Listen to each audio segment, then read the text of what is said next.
All right, hey Vikings fans, welcome in to another episode of the Skol Hop. I'm Evan. And I'm Austin. We're just a couple of dudes from Iowa. We like drinking beer, talking about the Vikings. Yep, and tonight I had to spin the wheel of purple punishments. The first time only one of us has had to do it so far this season. Yeah, so far this season. I feel like your punishment could have been worse, but man, the Vikings looked great. Yeah, it was definitely worth it because I love seeing Isaiah Rodgers looking like an MVP out there, but I do think we kind of disagree on the quarterback situation so far.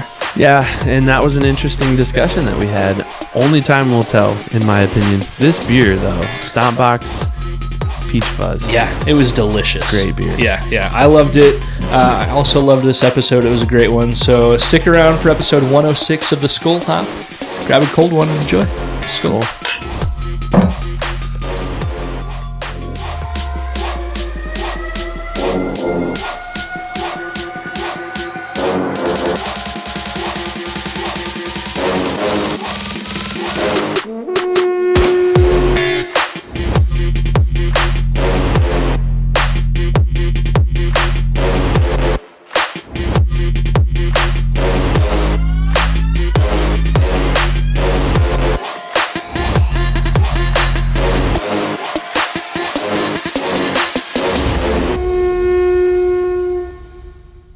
All right, we just want to say thanks to episode sponsor Big Top Ventures for sponsoring today's episode.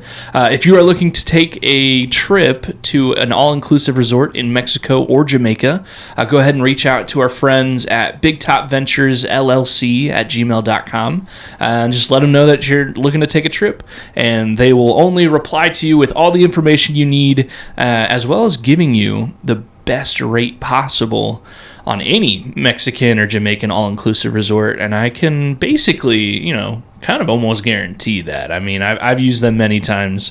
They have the best rates you can find out there and the best customer service. So thanks, Big Top. Yeah, and we've got another sponsor that we get to promote here. That's Badass Wood Art has partnered with us, and this is your piece that you bought. Yeah. I think even probably before we started this podcast. Probably. This one was actually a gift from my lovely wife a few years ago. So, anyways, if you're looking for any sort of custom artwork made out of wood, That's Badass Wood Art is amazing at what they do. The craftsmanship, the overall excellence in this piece is pretty awesome. And they've partnered with us so you can save 10% on any and all orders by using the promo code Skol Hop, SKOLHOP. Type that into their promo code box when you order, and you'll save 10%, which is a pretty good deal. Yeah, and it's not just Vikings artwork. It's anything, movies, other sports teams, any reference, and they even do custom too. So reach out to them, and that code Skol Hop, all one word, will get you 10% off any of those types of orders, not just Viking stuff. So yeah, we may be ordering another piece just for the show. Keep your eyes peeled for something like that. But yeah, until then, thanks. That's Badass Wood Art. Yeah, also, keep your eyes peeled for the purple punishments, because we're going to get into that right now. You get to spin. Oh, man. Well, you're going to be doing the actual clicking to spin. Yeah, but clicking the wheel doesn't mean anything. Yeah. Feeling the wrath of the punishment of having your armpit waxed or... That's priceless, man. Whispering the entire episode. I think we may have alienated some listener, not alienated, but lost some. We paid up on our bet. Yeah. That was the bet we made. That is true. We paid up on it, and I thought we did okay. Friend of the show, Brian, sent me a message last week and said something to the tune of, "Oh man, this is awful." So if you listened to all of the Whisper episode from last week, thank you. And you're still here. Yeah, thank you, and thank you for coming back. I played a clip of it, a few seconds of it, for a coworker, and immediately he was like, "No, dude, stop! Stop! Stop!" Because it bothered him in the back of his neck. But yeah, that those are the memories we'll have when it's all said and done of the Skol Hop. Not that we're being done anytime soon, but that was fun. And what else can I say to prolong the spinning of Nothing. the wheel. We're going to get into it right now. punishments. Austin picked the Vikings to lose to the Bengals. They won, and we'll get into that because they won handily. Yeah, they did. I picked the Vikings to win that game, so I'm safe today. Don't have to spin. But I looked ahead at next week. We're split on our picks, so one of us will have to spin next week too. But today, it's you. All right. You know what? To witness that win, I'm okay with it. So Worth it's been updated. It's been updated, Okay. I believe. Yep. So All right, bring it on. Oh man, the punishment is Wear- winter gloves. wear winter gloves. So I think we have. Oh, these aren't bad. We've got some winter gloves here. Those are mine. Those are like I wear those. Yeah. This is an iteration from one last year where was it socks that we wore for the whole episode? Yes. So this is going to be difficult because I have not opened my beer yet. I can help you with that. No, it's a part of the punishment. Oh, okay. You might, I at least have to try, right? Okay, you can try. But yeah, I guess I'll be wearing winter gloves. These kind of have a little grippy on them, but I'm still gonna two-hand the beer. That's probably a good idea. Night. They're also kind of old, so like they're pretty well loved at this point. Yeah, but got some holes in they're them. comfy, but They're nice. It is gonna get uncomfortable at some point. Like I can Your tell, hands will probably my get hands will sweaty. get warm pretty quick. So Well, I'm ready to crack open this beer because I want to try it again. I just had it this weekend, but I also want to watch you struggle to drink it with gloves on. So StompBox Brewing is not a brewery we've featured yet. we on haven't the had show. one of them yet. I looked at our list. They're right here in Davenport, Iowa. A cool little local spot. They are like guitar themed. So all of their beers have like either a guitar or like an effects pedal type of vibe to it. And this one is an effects pedal. It's a peach fuzz. Yeah. So this is their peach fuzz peach cobbler sour, and we tried it. My wife and I went there this past weekend, and this was a super good beer. So I'm excited for you to try it. All right, here I'm officially going to try to open this. So these are gloves; they're not mittens, so that'll probably help my case a little bit. But should have gotten you my wife's mittens. Oh man, can you get under the tab to pop it? I think maybe my fingernail might be able to. Oh, I heard a crack. We got it. We got the job done. Nice. Oh no. Yeah, these things are juicy. Mine hit my computer a little bit Well, too. I'm going to use my glove to It's all good. clean up the couple of drops. Oh man, maybe. So this is technically a sour beer, but it doesn't really like hit like a sour beer for me. It's more of a I don't know what I would compare it to. It's really good. I think you're gonna like it. Peach I can cobbler smell it. Sour. I can smell it from here. I haven't brought it up to my face yet. It's sweet. It's warm. It tastes like peach cobbler. Okay. So And that's kind of time relevant as well. I feel like cobbler is an autumn type dessert. it's late September, mid to late September now, so we're getting into fall. Oh man, I'm actually proud of myself for that difficulty of a pour. There was about 12 times I thought I was going to drip everywhere. This one up here, Dave. And my screen may need like a wipe at some point because it's fine right now. But yeah, that'll work. Sorry to use your glove. Oh, it's all right. I've probably spilled beer on them before. Like snow blowing in the garage. Skol. Snow blowing snow from the garage. The beer's in the garage. Yeah. Snow blowers in the driveway. Interesting. Okay. All right. Let's drink beer.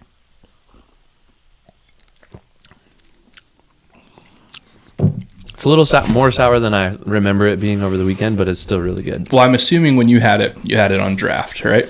We did have it on draft, and I was drinking something else. Okay. And just took a sip of this. My wife ordered this.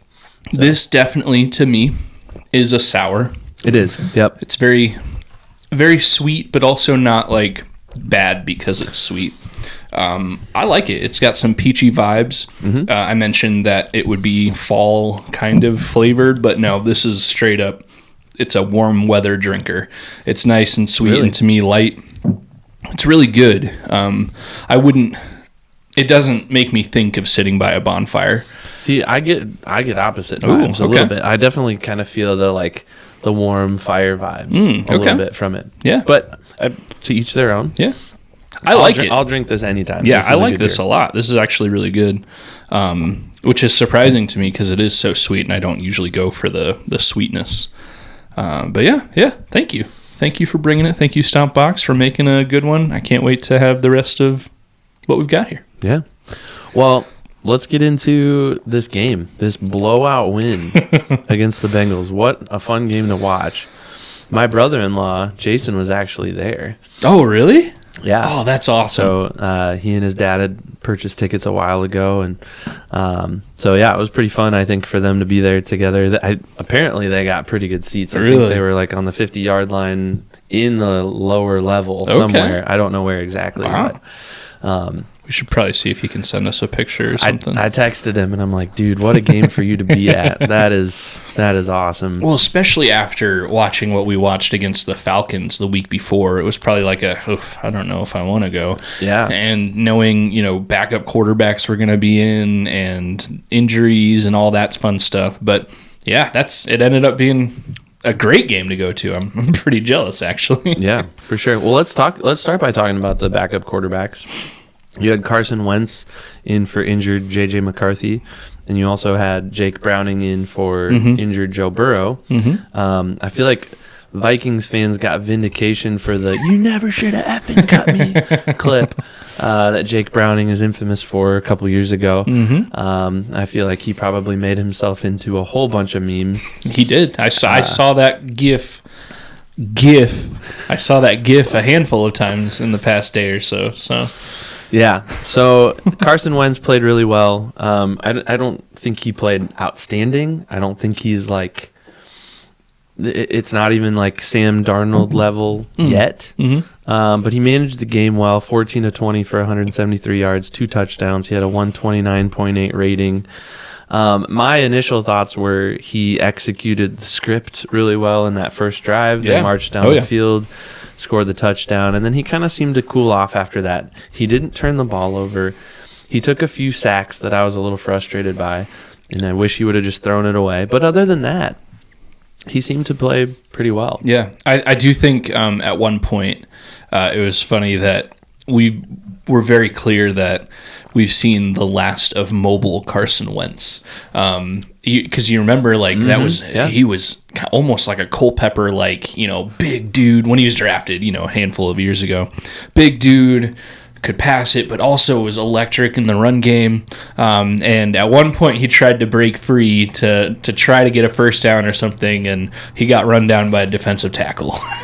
Nothing bad happened other than he only gained a yard or two. But yeah, I think in his, what is he on? He's like 32 now. Yeah, something like that. But yeah, he's no longer very mobile. He kind of looked like gimpy Kirk Cousins out there for a second. But other than that, I was okay with what he gave. He didn't do anything to lose the game. Yep. And when he needed to, he played well and executed, like you said, the script. That first drive of the game when they came down and scored a touchdown pass to Josh Oliver.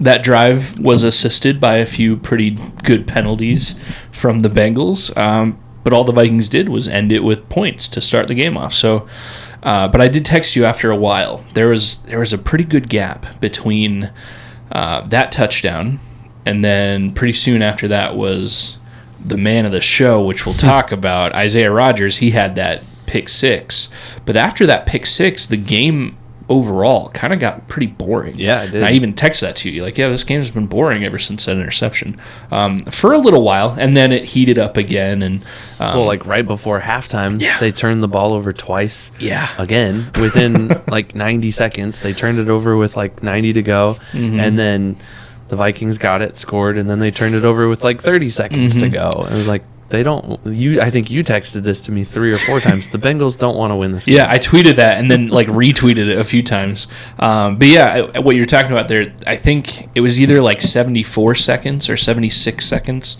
They said Romo, I think, said it on the broadcast, like, the Vikings have scored 2 touchdowns in 76 seconds.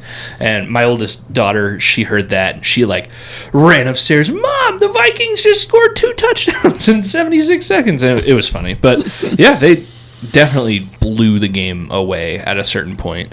But yeah, to get back to the first point, Carson Wentz, I think he played fine.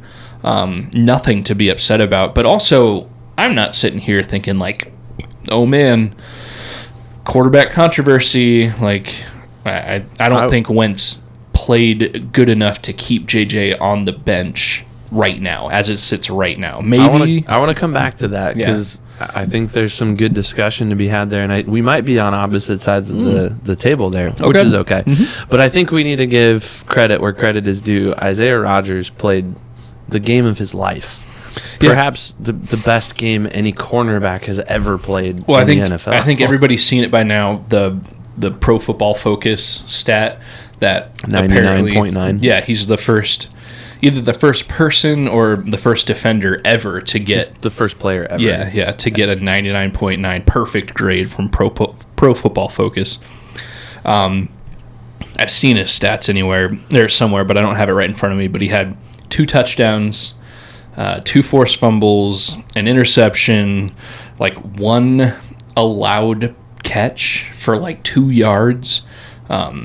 Just an incredible performance, and one that, I mean, there's no question he's Defensive Player of the Week, and stats that he might not have to play again this month, and he should be Defensive Player of the Month, like just off of that. Yeah. I kind of looked him up a little bit because I didn't really know too much about him. I know we picked him up in the off season, but he's got a kind of an interesting history. Yeah. He was drafted, I think, like 6th round or something like that by the Colts in 2020. He was kind of a spot starter. He never really had that like breakout season. Interestingly enough, he started all 3 games that he's played for the Vikings. And then he was suspended in 2023 for gambling, so he sat out the whole season, which I didn't know. And then the Eagles picked him up, and he played in the Super Bowl. So, like, this dude's kind of been around. And I think throughout college and the early part of his pro career, he was known as a returner. And he really gashed some teams in the punt return, kick return game. And that's where he got to really showcase his speed. And he showed that in both of those return for touchdowns yesterday. Man, he just has some wheels. That kid can move. So I'm glad to have him on the Vikings. Oh, my goodness, yeah. I think Kevin O'Connell even said something either on the sideline in an interview or afterwards in the press conference that, like, Isaiah, he wants to return. Like, he wants to be a returner, but he's too important as a defender to try to risk him out there. I'm super excited to have him. I know Brian Flores, again, everybody knows this, but Brian Flores was super jacked to be able to get him and was like pounding the table to sign Isaiah Rodgers in free agency. I say sign him, lock him up now, give him a long-term contract now, because I don't know how old he is, but for a guy that, I think that gambling mistake that he made, which, I mean, if you're an athlete, don't gamble on sports. Like, that's obvious. Like, I shouldn't have to take any explanation for that. But, it seems like he learned from that, and that kind of derailed his career a little bit. And now he's finally not just like an afterthought. Like, he's a starter on the Vikings, and hopefully will be for a while. So a question that I had was, and I only have one player listed here, but I think there's a handful of players that could be added to a list here. How much did it help having, namely, Harrison Smith, the hitman, back, but also like Andrew Van Ginkel was back in the lineup on the defensive side of the ball for the Vikings, and I feel like there was more, and I may be blanking on them, but like those 2 guys in particular are huge. And you're currently missing your green dot Blake Cashman due to injury. Yep. But how much did it help to have a couple of those guys back for Isaiah Rodgers to have this huge breakout game? I think you can't even qualify it how much it helped. It's so immensely important to have Harrison Smith on the field. I saw a few highlight plays just on Twitter today where it like specifically pointed out Harrison Smith right before the snap running up to Ivan Pace Jr. and like getting him set right, and then all Ivan Pace Jr. did 2 seconds later was get a tackle for loss. Probably as a direct result of Harrison Smith running up and like telling him like, hey, you do this. Something they haven't had for the first 2 games this season. And that's something we talked about last week with having Blake Cashman out. You're missing that. You're missing that green dot, like you just said. The guy that kind of sets the defense, the quarterback of the defense. And I think Harrison Smith, while he's not the green dot, he definitely is that immense veteran presence. I think I saw Van Ginkel only played like 8 snaps. He didn't play much, but when he was in, he definitely had an impact. He got 2 sacks. And on top of that, it seems like Dallas Turner had his best game as a pro yesterday. Yeah, I think he did. Which, if you're going to be, limiting Van Ginkel's snaps for any reason, or even Jonathan Grenard, having a guy like Dallas Turner to be able to fill in that gap, at least right now, he's 22 years old. He was a first-round pick, but he's starting to show flashes. And again, it's one game where he's looked okay, and he hasn't looked terrible the rest of his games, but this was probably his best game. It's encouraging to see, and it's only going to get better when Blake Cashman is back. Hopefully, I know they put him on IR, which is a minimum of 4 games that he has to be out. I don't know much about if he's supposed to be out longer than that, but hopefully not too much longer than that. So when Blake Cashman comes back, get ready, because this defense is going to explode even more. Yeah, this defense is so fun to watch. It was really cool. I watched the interview of Harrison Smith in the locker room after the game, and they asked him, like, hey, when Isaiah Rodgers had that pick 6, you got your hand up on it. Like, did you see something? He goes, oh, yeah, I was a little bummed at first because I thought it was just deflected, but then I turned around and looked, and I'm like, oh, Zay caught that. That's awesome. And then he ran it back for a touchdown. And I don't know, you just get the sense, like, Harrison Smith was just, one, happy to be out there playing football again after being out for a couple weeks and dealing with whatever he was dealing with, which, at least to me, is still kind of a mystery, and I don't know that anybody really knows. Yeah, I haven't seen any official reports other than I think personal he's kind of health injury or private about some of that too, which he has every right to be. But then too, like, he didn't even like want any credit or anything like that. He was just like deflecting it all. Like, what a humble dude. Like, he was happy to be back. He obviously made a huge impact on the defensive play of our team, and gives credit to this kid who just absolutely balled out. We've done it a few times throughout the history of this show where we've taken a few minutes to specifically just dote on Harrison Smith, but let's do it again. Put him in the Ring of Honor right now. Yep. Retire his number the second he says, I'm retiring. And do it a dual retirement. Bring Paul Krause in on that. Yeah, I know Paul Krause is getting up there in age. I'm not saying I want Harrison Smith to retire soon because, I mean, let's face it, this is probably his last season anyways.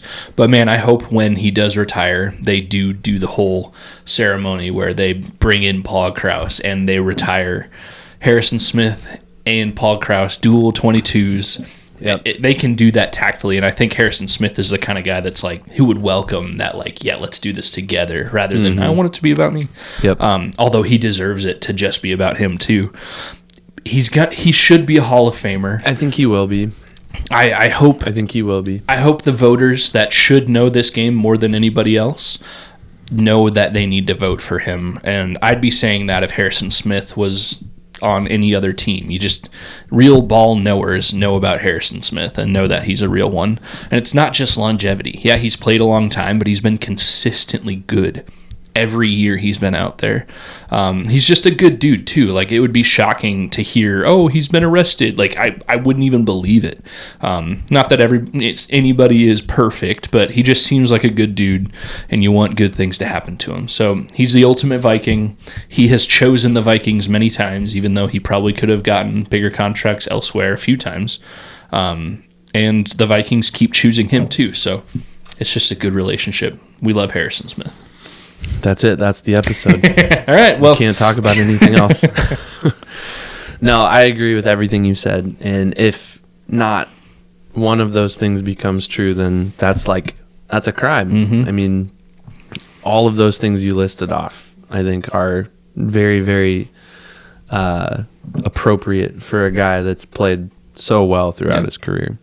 And it's kind of scary because at the time when Jared Allen retired, we could have said most of the same things about him. Mm-hmm. I mean, I know Jared Allen's a little bit more colorful and he had more of a past before he came to the Vikings. But, I mean, for the most part, good dude, consummate player, great on the field and off the field. And it took him 5 years of eligibility plus before he finally got inducted in the Hall of Fame this year. He's there. Now, but it was starting to get scary, and I don't understand why.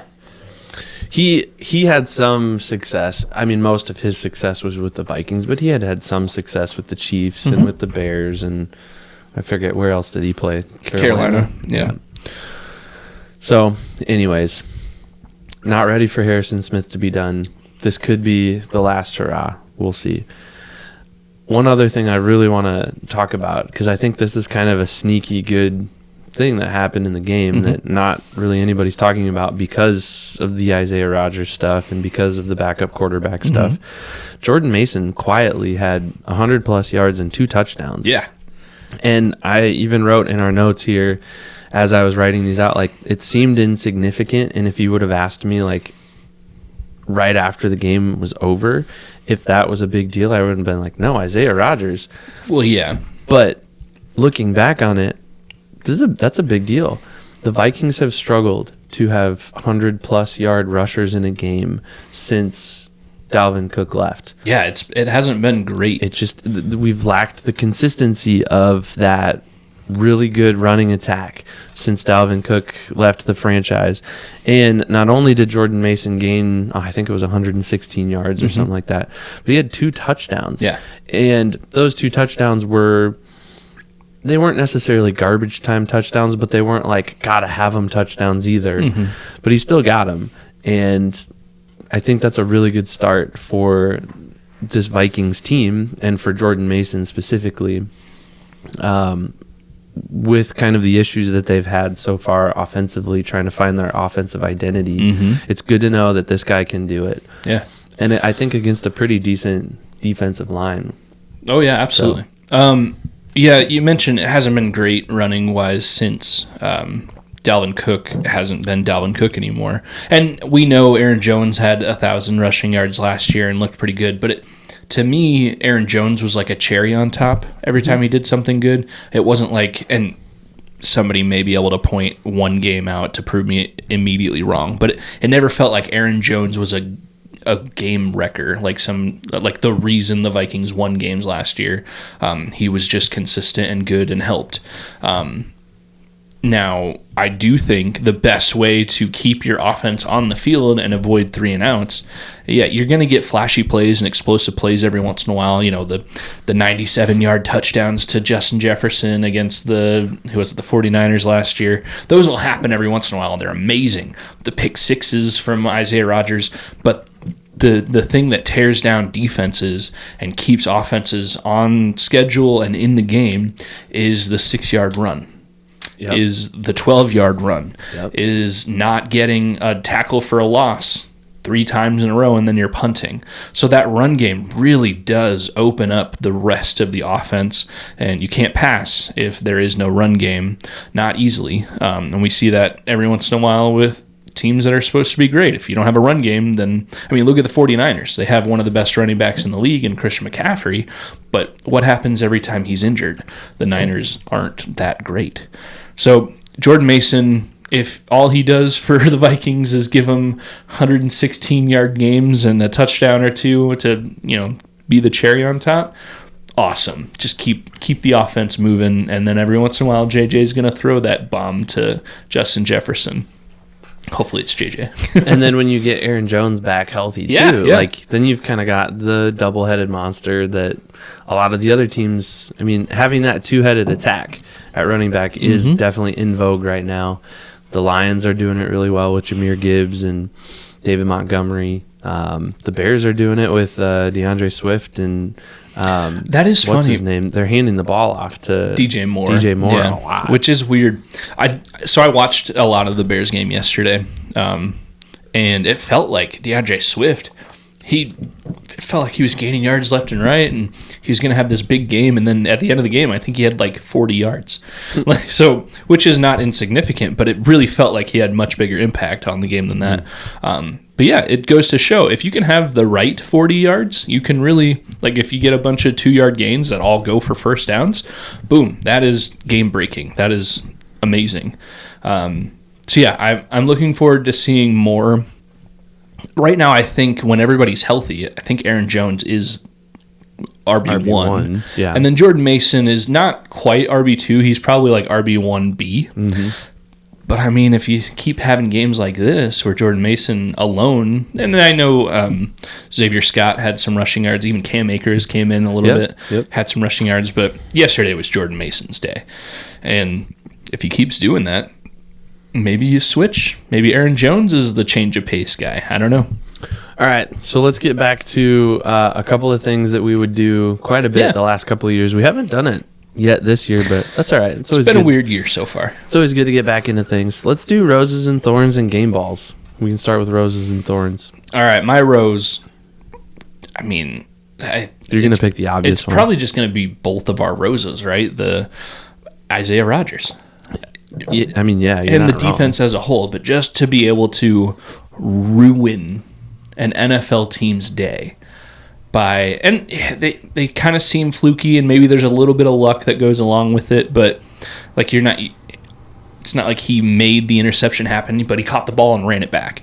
He punched the ball out of Noah Fant's hands and picked it up and ran it back. Like a little bit of fluke, a little bit of luck, but a lot of skill. So that's my rose, is that the Vikings have, I almost said the Vikings have, I already have done that, a game breaker, and somebody that if he played every game like that, he'd be MVP. You know, an MVP worthy player on the team when we weren't talking about him all offseason. We might have said like, oh yeah, these guys are excited and we'll see how he does. But I mean, we probably talked about cornerback as a position of need, which it kind of still might be. But yeah, my rose is the defense and Isaiah Rodgers being able to break the game. Yeah, and I would go with that one. I'm going to go a slightly different direction. Not that one's bad, because it's definitely a rose for sure. But I'm going to go with something I saw Dustin Baker tweet. He said, and I'm not going to quote it exactly, but he said something along the lines of, the Vikings are a good team. Bad teams don't have blowout wins like this. Mm-hmm. Good teams have blowout wins like this. Mm-hmm. And so, to me, that restores my faith, especially after an abysmal Week 2 loss to the Falcons, where it just seemed like nothing was going right for the Vikings. Mm-hmm. To come back and have a game like this.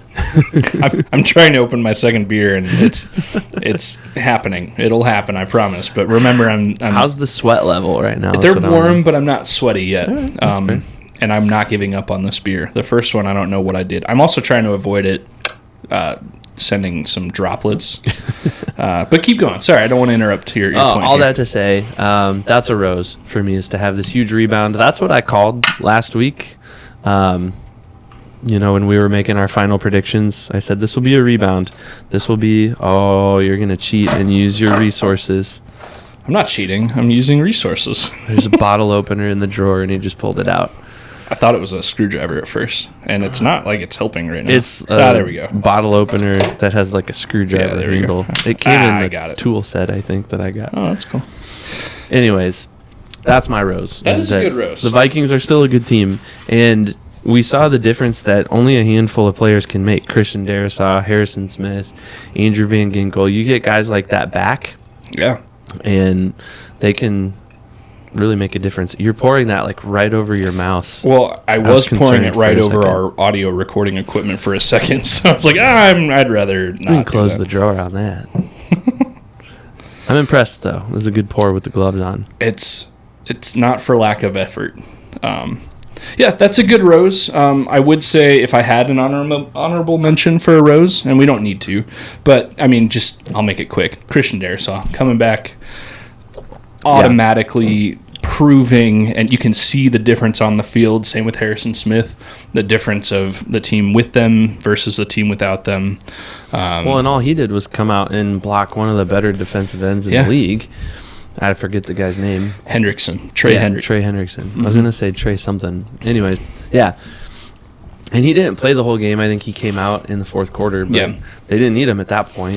And I think Darrisaw, which, I mean, people have their opinions on Pro Football Focus, but I think at the very least it gives you an idea of how good a player was. Darisaw had like a 58 grade, which is not good. Like, it's not the worst, but definitely not good. And I think a lot of that is he didn't finish the game.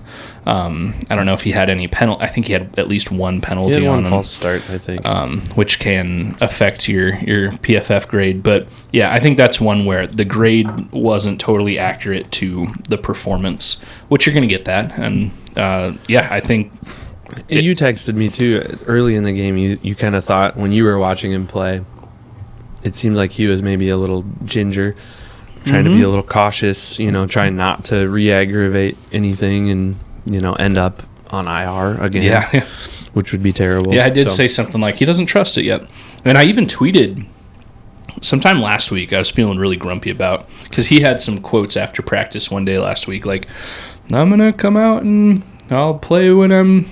It wasn't snarky, but it was like, I'm going to make sure I'm good to go before I really go out there and play. Something like that. You can look up the quote yourself if you want, but that told me, like, oh, he doesn't trust it, and if he's going to be hurt, just put him on IR. And then I quoted that tweet a few times saying, like, I'm so glad I was wrong about this. Like, I'm such an idiot sometimes. But yeah, I thought Darisaw and Darisaw playing well opened up Hawkinson, and Harrison Smith coming in really made everybody else play better on the defense. And it's when this team is healthy, it's a really good team. All right, my thorn, and this is a really quick one, but we could rant about it for a second if we want to.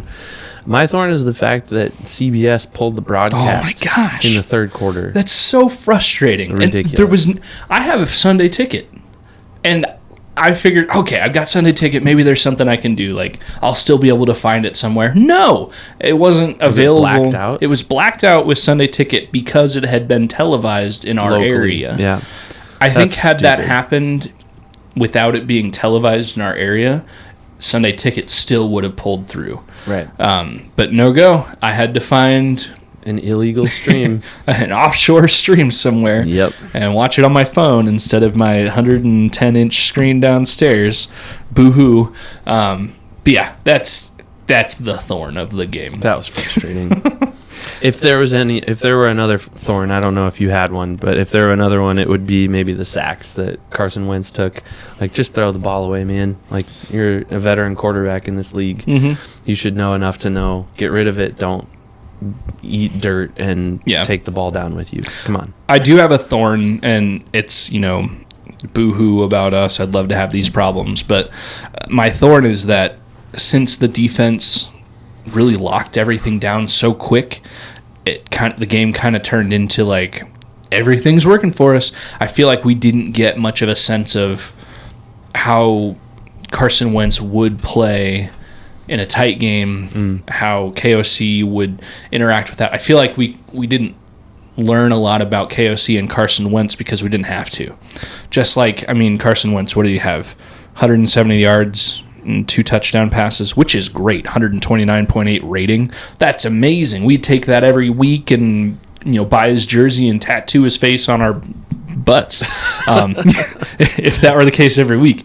But I feel like he was in maintenance mode, and everybody was, because you didn't have to, because you won 48-10, just because everything was going your way. So my thorn is that we didn't learn much about the team other than they're capable of blowing somebody out. But I feel like that was just a consequence of like, oh, there's a fumble, I'm going to pick it up and run it that way. Like, not to take anything from those crazy awesome plays, but you can't game plan for that. It's like, okay, here's our play where we force a fumble. It's just like, all right, let's practice the punching. Again, it's not much of a thorn because they won by 38 points, but if you have to nitpick and find anything, that'll be my one this week. All right, real quick, who are you giving a game ball to? Oh, man. I don't know. This is hard. That's what she said. I feel like this is another one. There's Isaiah Rodgers. You can't go wrong with that. He had basically a perfect game. Nothing he did was wrong. Everything was great. He single-handedly scored enough points to win that game. Mm-hmm. And I don't think there's anything wrong if we both have the same game ball. No, I'm actually going to go with one other really awesome thing that we haven't even touched yet, but it was still pretty great. Yep, I think know what you're going to say. Talk about. Franchise record, 62-yard field Crazy. goal. Will record. And it had the distance for much more than that. I think Ben Lieber guesstimated like at least another 10, 15-yard distance. What was crazy about that kick to me was it kind of like it veered to the right a little bit, and it looked like he was going to miss it, and then it just came back, and it just snuck right in off the right upright. And it did have the distance to go farther. But just the way that it hooked and came back in, I was like, man, that guy knows what he's doing. Yeah. Well, and I say it every time, all of these kickers in the NFL are physically capable of doing that. I mean, anytime I've ever tried to kick a field goal, it's been like backyard football or what we did with our fantasy football league. I don't even get it off the ground. And if I do, the distance of my field goal wouldn't even go past an NFL long snapper. It's not an easy thing to do. That's why there's only 32 guys, maybe 50 guys in the whole world that could do this in the NFL. And Darisaw is one of the better ones. Will Riker. Yeah. Will the Thrill. Will the Thrill is one of the better ones, and I couldn't be more excited about that. I definitely think him and Isaiah Rodgers get the game balls. I'm happy with that for sure. And all right. How crazy of it to have a franchise record kick, and we almost forgot to mention it. Right. That's how good the game was. I want to get back to this quarterback situation, though, because I feel like every year that we've done this podcast, the Vikings have been in this situation where it's like, okay, we have our guy, and then something happens to the guy, and then we're like, all right, we have this other guy, and then they play well. And now it's been kind of different every year, but I kind of summarized it here in our notes. You have 2023, Cousins tears his Achilles in Green Bay. Then we signed Josh Dobbs, and we had those 4 glorious quarters spread across 2 games of the kind of like Linsanity, Josh Dobbs, the Pasternak era. Yeah, and they were, oh man, those were fun games to watch. Can you take me? But it crumbled quickly. Oh, it fell apart. And then it was Jaron Hall and Nick Mullins and Dobbs that were kind of in this carousel for the rest of the year. And then at the end of the season, it was Kirk Cousins or save money and draft a quarterback. They picked the latter option. They let Kirk walk, which was, I think, a smart decision, but one that I was like, no, I want the guy. I like him. We're bought into him as a franchise. Let's pay him what he's, I was pounding the table for that to happen. And then he left. Yep. And if I remember right, we never argued about it, but we were on opposite sides of the table a little bit. You came around pretty quick once it was evident they weren't going to sign Cousins. But So then last season, J.J. McCarthy's drafted to replace Kirk Cousins, but then he gets hurt, and Sam Darnold is brought in to kind of be the camp quarterback / the definitely the bridge guy. Battle it out, or maybe could I bridge between Cousins and JJ? And all Sam did was ball out and have a really good year. He only lost to 2 teams. Unfortunately, he lost to them twice each at really bad times. But he had a really good season. He's playing pretty well in Seattle this year. Good for that guy. But again, at the end of the season, we found ourselves in that situation. Do we keep Sam Darnold and just keep kicking the tires on J.J. McCarthy? We'll see. I will give you the Jordan Love treatment and let you sit behind the experienced guys. Well, no. They said bye to Sam, and he's, again, playing well in Seattle. And now we got J.J. J.J. plays all of 2 games, has 1 good quarter. Yeah. And I'm still a little skeptical about if he's actually hurt or not. I wonder if it was more of a soft benching.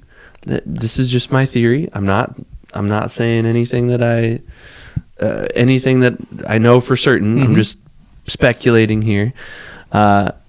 He played poorly. He, according to one of the stat sites that I looked at, I can't remember which one it was, but I looked at it today.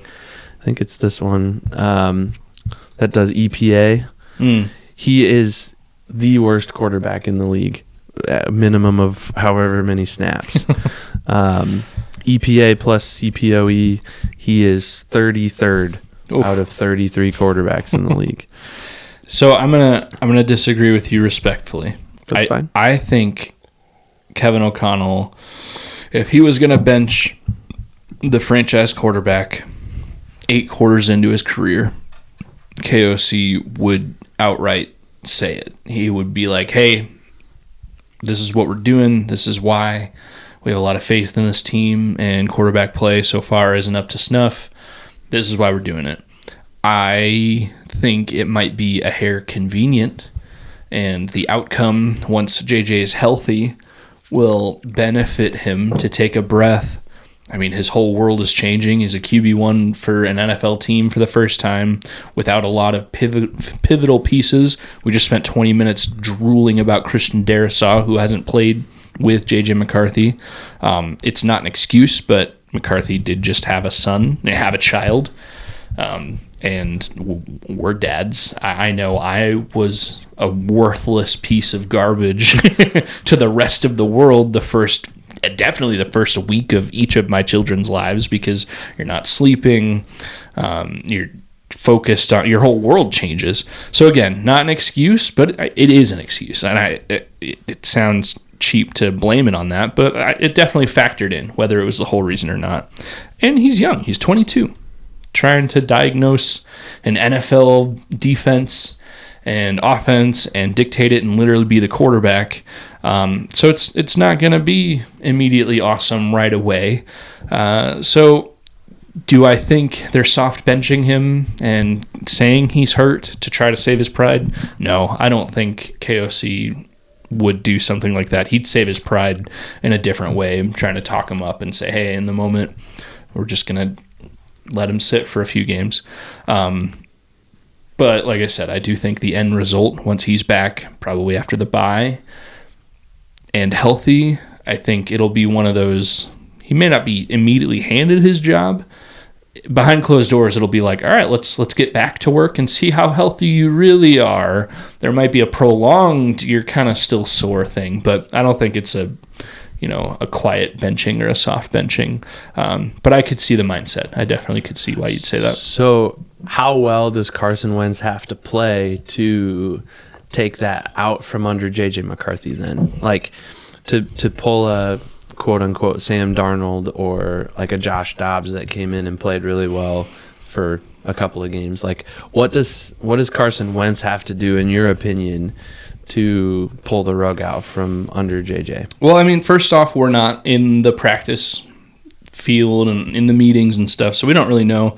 Maybe they are sitting there in the meetings like, oh my gosh, J.J. McCarthy is an idiot. I don't know that, and I haven't heard anything to prove that. But like if they are in meetings and he's not like talking like a quarterback, that could be one thing that J.J. could do to keep himself on the sideline. But I think if Carson Wentz has a similar stat line, 150 to 200 yards, 1 to 3 touchdowns, like I think that's not going to keep JJ on the sideline if he's healthy and KOC has confidence in him moving around. I think if Carson Wentz starts throwing for 350 plus, doing like Sports Center top 10 highlight reel plays, 4 or 5 touchdowns, I think there is a way that he could play well enough to keep anybody on the bench. But we've never seen that from him, not since his knee injury with the Eagles in his, rookie year, second year. I think he'll be fine. I think we're going to get these decent, good games from him, these 150 to 200 yards, stuff like that. But I don't expect much more than that. It does help having a veteran in there during these heavy travel weeks here in the next 2 games. But yeah, I think once JJ is healthy, he's going to come back and be given every opportunity to keep the QB1 job. And I think that's where I disagree a little bit. Okay. I really think that if Carson Wentz plays like he did or better, which I think there's the ceiling is pretty high for him. I think Carson Wentz could play at a really high level, much higher than he did, and he had the benefit of this super stout defensive performance, not just by Isaiah Rodgers, but the whole defense. And the defense is really only getting healthier as the weeks progress. I like what Carson Wentz could do. I think he's more of that game manager pocket passer. You mentioned it earlier. He's not the one that's going to get outside the pocket and try to run like he used to when he was younger, when he was like J.J. McCarthy and, fresh into the league and, hadn't gone through any major surgeries or anything like that to repair his body. Like, he knows his role. He knows what he needs to do. He's smart. He's well studied. He kind of reminds me of a Kirk Cousins a little bit.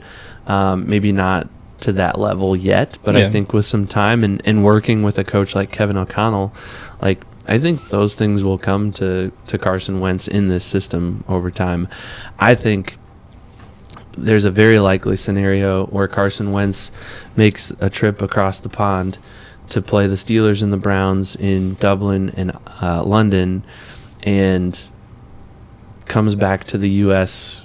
keeping the starting quarterback job even after the bye week. I think that's a very likely scenario. He has to play well in those 2 games. You just mentioned it too, though, that having that veteran experience really benefits you going on a long road trip like this, being one of the only teams to ever play back-to-back games abroad and not come home in between them. Like, you're going to rely on, okay, this is my routine, this is how I do things, this is what I eat in the morning, this is when I go to bed, this is how I adjust to the jet lag.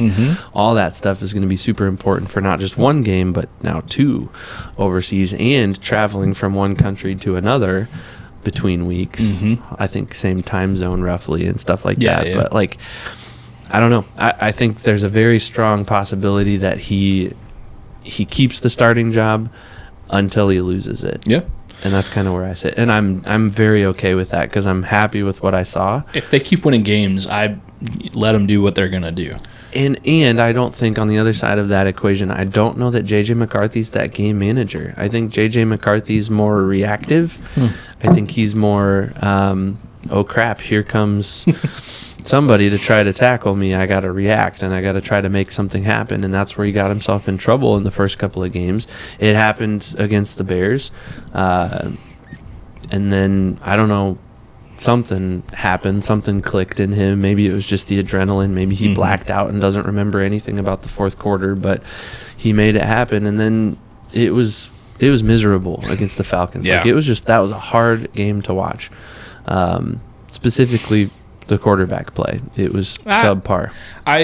We're going to disagree on that, and that's fine. It was a tough game, and JJ could have played better, but I don't think it was even mostly JJ's fault. And that's okay if we disagree on that. I think it's more fun if we disagree on that. I will say, like I just said, if Wentz goes and plays the next, 2, 3, 4 games, however many games until JJ is healthy, and he gives us these 175-yard, 2-touchdown games every time, that consistently decent play. Like I said, that won't be enough for JJ to immediately get bumped from QB1. But if JJ does come back, and with everyone else healthy again, Darisaw in there again. Sounds like Donovan Jackson had surgery this morning, and he's going to be out a few weeks. If JJ does come back with the same team Carson Wentz had and doesn't play at least about the same as Carson Wentz, if not way better, then I think you could run into a scenario where KOC's like, all right, everything was the same, and obviously we have one guy that was playing better than the other guy with all the same variables. Then I could see a switch being made. But that should be the mindset of every position every week. It's for just difficult when you draft a quarterback 10th overall. You're kind of putting your career on him. So yeah, it's a tough situation. I think there's almost nothing Carson Wentz can do to keep JJ off the field. It's all on what JJ does. He can keep himself on or off the field depending on how he plays. Well, I think that's an interesting question for our viewers too. Yeah. Where do you sit on the issue, and who's more deserving of being the starting quarterback? Because I'm definitely leaning towards Wentz right now, and I'm not opposed to JJ coming back and playing better. I would love to see that, and I don't want to see this team waste a 10th overall pick on a guy who's a bust, because we've seen this organization do that before in our lifetime, and it's painful. It sucks. We don't like that at all. But I also don't like watching the Vikings lose like they did to the Falcons. Yeah, that was miserable. And to go, it's kind of like whiplash almost, to go from that game where you have such a bad taste in your mouth to like, holy cow, we just put the beat down on the Bengals. They're the ones that walked out of the building with a bad taste in their mouth at our expense. Like we did that to them. That was awesome. I don't know. We talked, I think, last week or 2 weeks ago about who's got the hot hand. Who do you roll with? And that's where I kind of lean right now. Carson Wentz has the hot hand. Did he play like MVP level quarterback in this game against the Bengals? No. But did he play well enough to win the game? Yeah. And I think even if the defense doesn't do it, it did. I think he played well enough to win the game. Sure. Yeah. So, I mean, the Bengals, let's face it, they only scored 10 points. Carson Wentz had 2 passing touchdowns, so that right there would have won the game. Yep. Jordan Mason had 2 rushing touchdowns. That right there would have won the game. And, obviously, if the defense didn't do what they did, the game would have been different anyways. But, yeah. All right. Let's look ahead. We've got a couple of games. We've already mentioned it. Going to Europe, Dublin next week. Against Aaron Rodgers. Aaron Rodgers, yeah. And then London the week after. We don't have to spend too much time talking about that, because we'll talk about that next week for sure. But injury updates. You kind of already alluded to Donovan Jackson. It sounds like he played through whatever injury he dealt with, like a in wrist, his wrist. Something. He played through it and played pretty well. Yeah. Against the Bengals. And then he had surgery this morning, and now he's out for a while. Which okay. Get well soon, because we need you, buddy. One thing that is optimistic about that is that they didn't put him on the injured reserve. So that tells me, at least for the moment, it could change. Maybe he wakes up tomorrow and he's way worse after surgery, and they were like, oh, it's going to take a lot longer. But at least for right now, it tells me they're not planning on him being out 4 games. Otherwise, they would have immediately put him on IR. So a few games, hopefully he comes back and continues to play well. I mean, it's hard to evaluate guard play without watching him consistently give up sacks out of nowhere. But I think because we've only mentioned his name for giving up a sack once or twice, because of that, he's been playing well. I'm excited for him to come back, and it's always good to battle some adversity right away. So he'll be able to work his way back. And Blake Brandel isn't great, but as a fill-in guy, not terrible. And preseason MVP on the offensive line, Joe Huber, he'll probably get in for a few games too, or at least be active. We've already talked about JJ McCarthy. They haven't officially said. They just keep saying he's going to be out this week. That's what I want to add. That's my question here: is when does he come back? Because I think right now the consensus amongst fans, anyways, I don't know what they're saying inside the organization, and maybe it's hush hush right now. But the consensus is week 7 after the bye, which is against no one other than the Super Bowl champion Philadelphia Eagles. Yeah, for sure. So do we really think that KOC is going to throw JJ out to the Wolves against the defending Super Bowl champs? I mean, if here's your QB1 and Carson Wentz in this theoretical scenario hasn't blown the league apart with playing like an MVP, which if he does that, all bets are off. But if Carson Wentz just keeps doing the decent thing that he did yesterday, I think you got to roll with your QB1, no matter who that is. But it'll be telling if JJ's healthy and they still don't play him. But yeah, they've already said McCarthy's going to make the trip to London, which could mean a lot or it could mean not much. But to me, it's more telling than if they said, yeah, he's going to stay home and recover. I mean, it could be as simple as they've already planned for him to be at events, I don't know. But it is at least optimistic to me that he is making the trip. So yeah, I don't know. I feel like I'm more pro JJ than you are right now, which again is perfectly fine. I think had Carson Wentz gone out and thrown for 70 yards and 3 interceptions, we'd both be saying like, oof, this is rough. Let's see Max Brosmer. Well, we got to see Max Brosmer. We did. That was fun. He went, 2 for 2? His first 2 passes were incomplete, but I think Adam Thielen dropped one that would have been a fun catch to see, but definitely a catchable ball. And I forget the other one. Was it another drop by Cam Akers or something? I don't remember. But yeah, it was fun to see Brosmer get in. That was exciting. A couple other offensive linemen dealing with some injury. Got Ryan Kelly, Justin Skol, and Darisaw kind of on a pitch count, more or less. I think, coming back from his ACL or MCL or whatever it was last year. So it was both.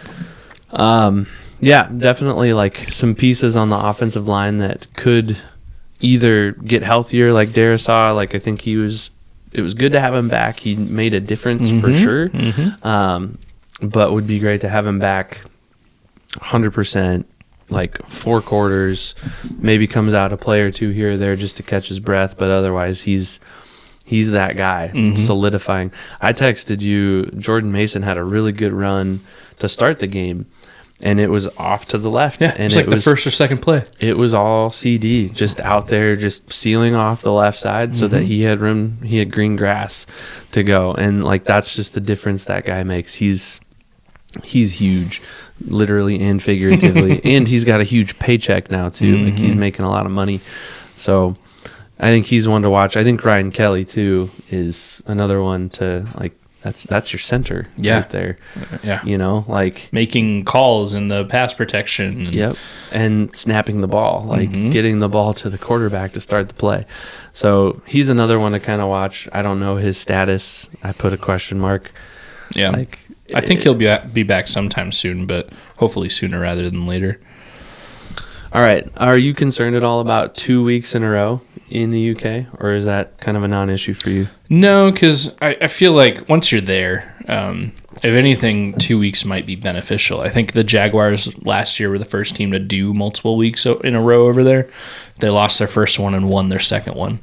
I have never been a high-level athlete that travels with a team that has to focus on football, but I would imagine there might be some value in locking in. And yeah, you've traveled, you're away from home, family, kids, everything. But also, like, when you're there, theoretically, your focus. Like, you don't have much. What do they say about Green Bay? Like, oh, I love Green Bay because there's no way for me to get in trouble, and all I have to focus on is football. I mean, when you're on a international trip with your team, like, you're with the team the whole time. Like, hopefully you're focusing on football. So I'm not super concerned. I think it's the concerning part for me is like logistically, like that's a lot because you're not just getting on a plane and traveling and playing in, another stadium a few hours away from where you live.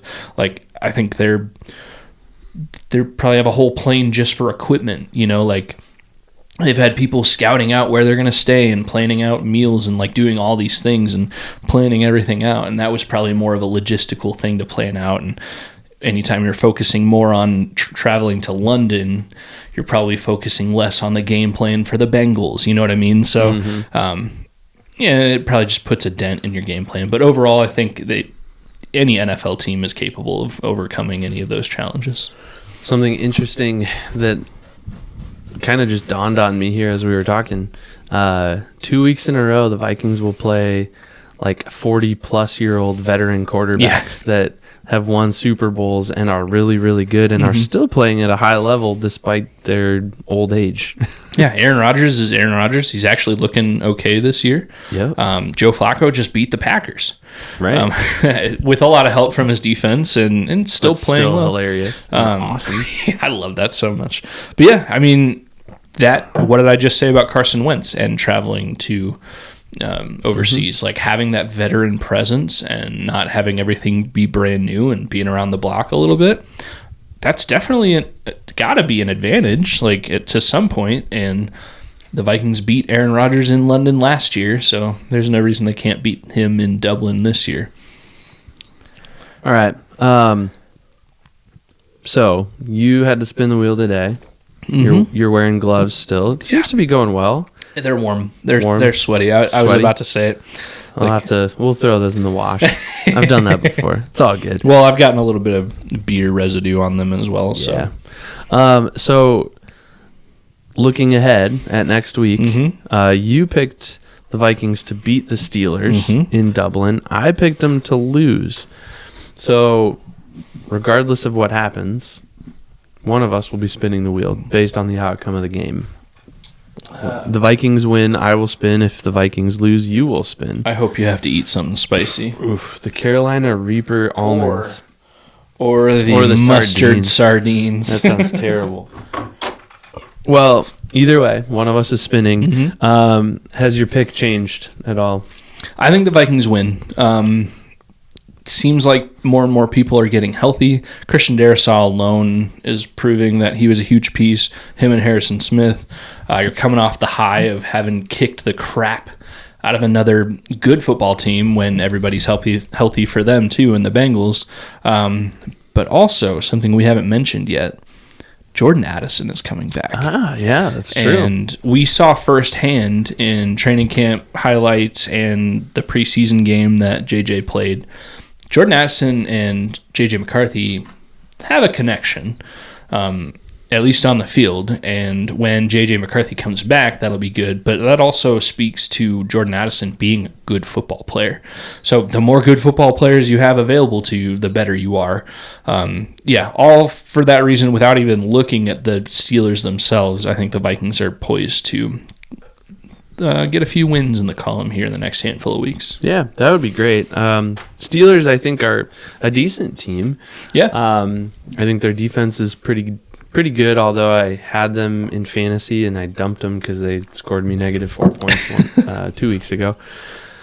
It still doesn't seem, and this is typical of Steelers football that I've watched in my lifetime, there's just not a lot of offensive production, even with Aaron Rodgers and some of the other weapons that they have on the offensive side of the ball. So I like Minnesota's defense against this Steelers team. I don't know that Aaron Rodgers can pick apart this defense because he's going to look out across the line of scrimmage and he's going to get 8 million different looks throughout the game. And by the end of it, he's not going to know which side is up and which one's down. And yeah, I would look for a couple of turnovers. I would look for a decent offensive game. I think KOC will call a good game. I don't think it's a blowout by any means, but I think it's a good NFL game. But I think the Vikings are in control. Yeah. We do not have to make picks for the following week against the Browns, but one thing I would point out is I made one of my locks. Yeah. I won't reveal which one. Well, if you watch the episode, you'll know. You'll have to go back and check it out. But if you don't know and you're not willing to go back, you'll have to wait until next week for me to reveal if it was my lock to lose or my lock to win for the Vikings against the Browns for their second week overseas. But yeah, these two games are going to be interesting. I'm excited to watch them. I probably won't get to watch them live because they happen at 8:30 on Sunday mornings, and I'm usually at church at that point. Yeah, I've already made it clear that I'll be watching these games live. I don't know that I can make that excuse. I might have to go to church and come back and watch the replay. All right. Do we want to give a score prediction for the Vikings-Steelers game? I see you put one in already. Yeah. Do you want to share yours while I formulate mine? I already said the Vikings are going to win. I think it's going to be 28-17, just in the fact that it might be a less exciting game than against the Bengals, but the Vikings are still riding that high. You just said Brian Flores has a pretty great defense, and it'll be tough for Aaron Rodgers. Yes, put him in the Hall of Fame right now, but still not easy of a defense to navigate.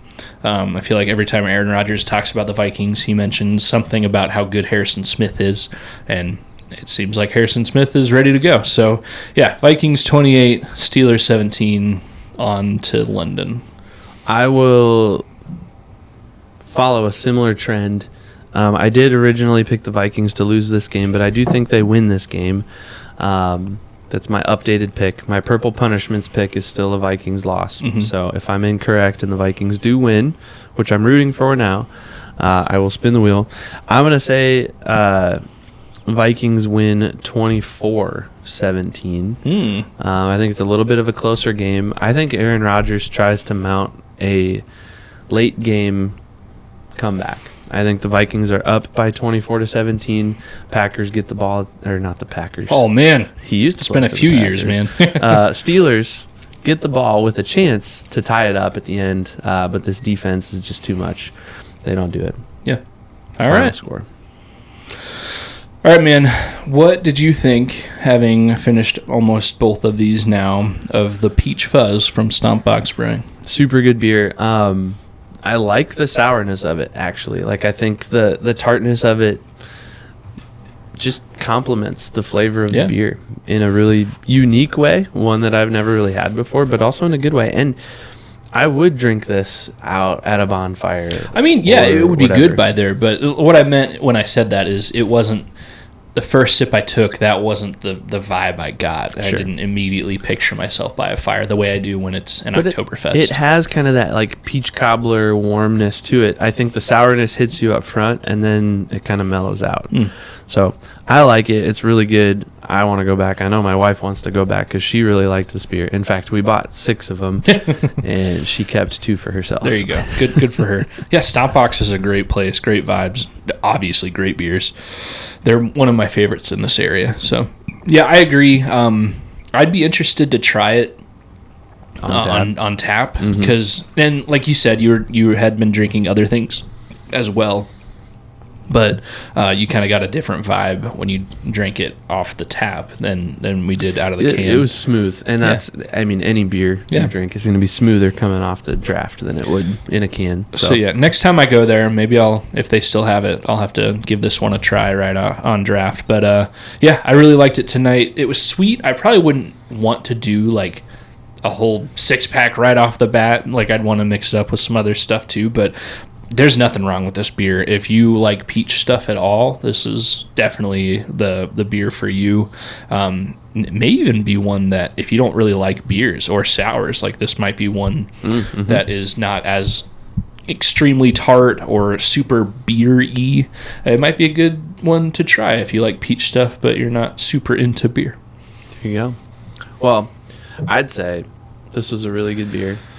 We covered a lot of ground in this episode. Yeah, we did. But we talked about a lot of stuff. But we've definitely had longer episodes. We have. We were efficient with our time. Yeah. Speaking of just a little bit more time, if you, listener, want to keep the conversation going, you can reach out to us. We are on all the socials at the Skol Hop.